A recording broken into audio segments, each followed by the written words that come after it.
Igitondo cyiza kuri mwese mukomeje kubana natwe ni ku itariki ya 9 Mata 2025. Reka mbifurize gukomeza kugira umunsi mwiza ndetse n'ibihe byiza kuri mwese mukomeje kubana natwe mu nkuru za buri munsi tugutegurira tunakugezaho mu buryo ubu ugezweho. Niba utarakora kuri subscribe cyangwa se sabone ni munsi y'iyo video, jyaho ukandeho hanyuma ujye uwa mbere mu kuba wabona byinshi bitandukanye mu makuru tugutegurira gatanu kuri gatanu. Tujye kwerekeza muri Repubulika ya Demokarasi ya Kongo, aho rero muri iki gihugu amakuru aturukayo binyuze mu muvugizi wa Perezida Felix Tshisekedi rero nkuko yari yanditse ku rubuga rwe rwa X, agaragaza ko abanyamerika rero bagera kuri batatu bashinjwaga guhirika ubutegetsi bwa Perezida wa Repubulika ya Demokarasi ya Kongo Felix Tshisekedi bamaze koherezwa muri Leta Zunze Ubumwe za Amerika kugira ngo barangirizeyo igihano cya burundu bakatiwe, nyuma y'uko rero bari bakatiwe urwo gupfa ariko kubw'imbabazi z'umukuru w'igihugu akaza kudohora iki igihano kikaza kugirwa igihano cya burundu nkuko aya makuru abitangaza. Niki gitumye rero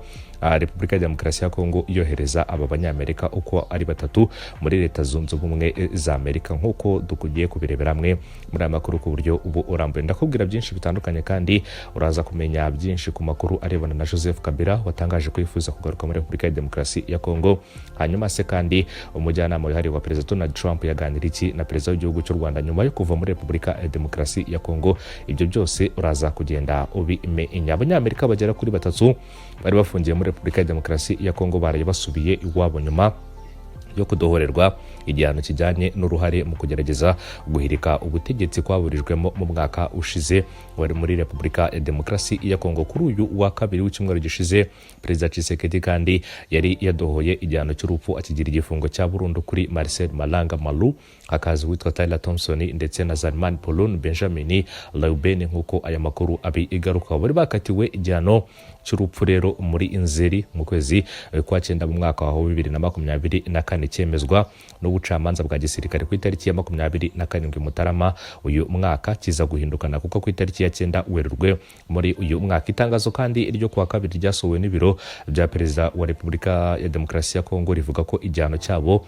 cyo gufungwa burundu rero bagiye kugikorera iwabo muri Leta Zunze Ubumwe za Amerika. Ibi bikaba bibaye nyuma y'uruzinduko Masad Bolos, umujyanama mukuru wa Perezida wa Leta Zunze Ubumwe za Amerika Donald Trump kuri Afrika, yagiriye i Kinshasa mu cyumweru gishize akaganira na Perezida Felix Tshisekedi ku ngingo zirimo no kwiga ku masezerano, ubucuruzi bw'amabuye y'agaciro ndetse n'ishora mari. Iryo tangazo kandi rivuga ko abo batatu barekuwe rero mu gitondo cyo kuri uyu wa kabiri ku busabe bw'ubushinjacyaha. Igikorwa kandi cyagizwemo uruhare n'abategetsi ba gisirikare, ab'ubucamanza ndetse n'abashinzwe abinjira mu gihugu ndetse n'abategetsi bo muri ambasade ya Leta Zunze Ubumwe za Amerika i Kinshasa. Nuko rero imfungwa ziherekezwa n'abashinzwe umutekano kugeza ku kibuga mpuzamahanga cy'indege cya Njili, zerekeza rero muri Leta Zunze Ubumwe za Amerika aho bazamarira igihe gisigaye ku bihano byabo nkuko itangazo ibivuga. Iryo tangazo kandi ryongeraho ko iki cyemezo kiri mu muhate wo gushimangira umubano wa diplomasi wo mu rwego rw'ubucamanza ndetse n'ubufatanye mpuzamahanga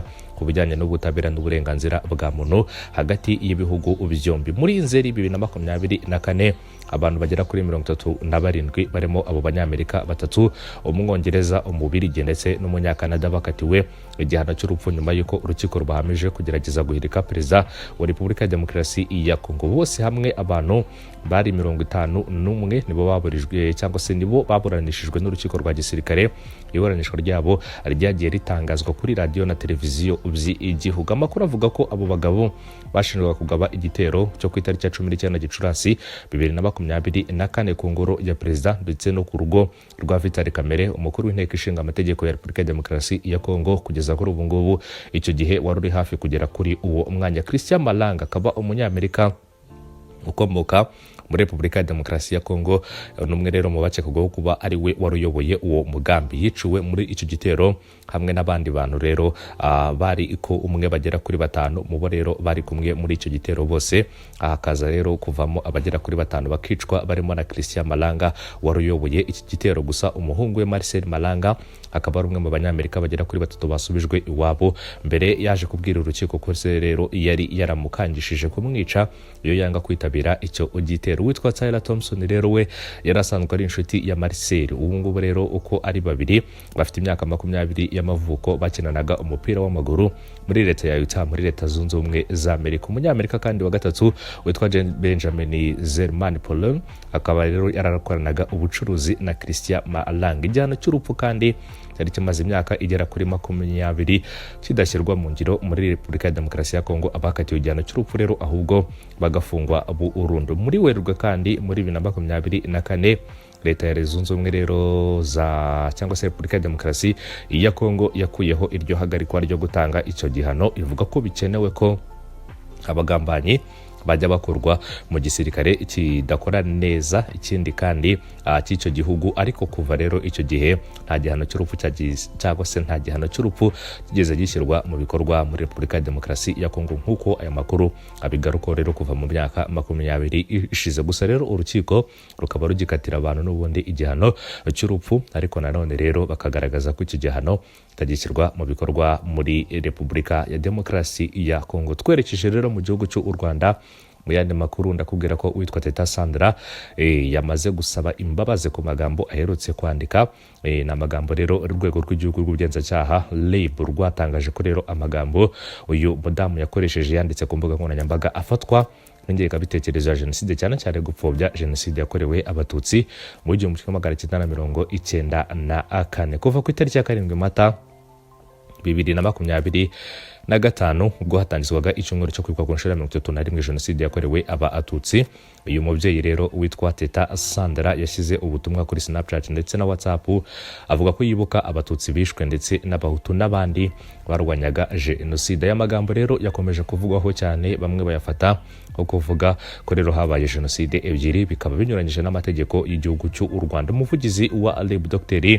Murangira Thierry yabwiye Imvaho Nshya ko ibyo Teta yavuze binyuranye n'ingingo ya 5 y'itegeko rihana ingengabitekerezo ya jenoside, ndetse ashimangira ko uburenganzira bwo gutanga ibitekerezo butavuze ko umuntu yemerewe gukora ibyaha. Agira ati usesenguye ibyo uyu Teta Sandra yashyize ku mbuga nkoranyambaga ze rero ukareba ibyo amategeko ateganya, rwose biragaragara ko yarenze ku byo itegeko iteganya. Jenoside yakorewe abatutsi kandi niyo yo kwibuka, naho rero kongeraho ibindi no kunyuranya n'ingingo ya 5 y'iryo tegeko navuze. Yakomeje avuga ko rero ingingo ya 5 itegeko rihana ingengabitekerezo ya jenoside n'ibyaha bifitanye isano nayo ivuga ko umuntu uvuga cyangwa ugaragaza ko jenoside atari jenoside, kugoreka ukuri kuri jenoside agamije kuyobya rubanda, kwemeza ko mu Rwanda habaye jenoside ebyiri, kuvuga cyangwa kugaragaza ko jenoside itateguwe, abakoze icyaha cyo guhakana jenoside. Nyuma kandi iyo kunengwa n'abantu batandukanye ku itariki ya 8 Mata 2025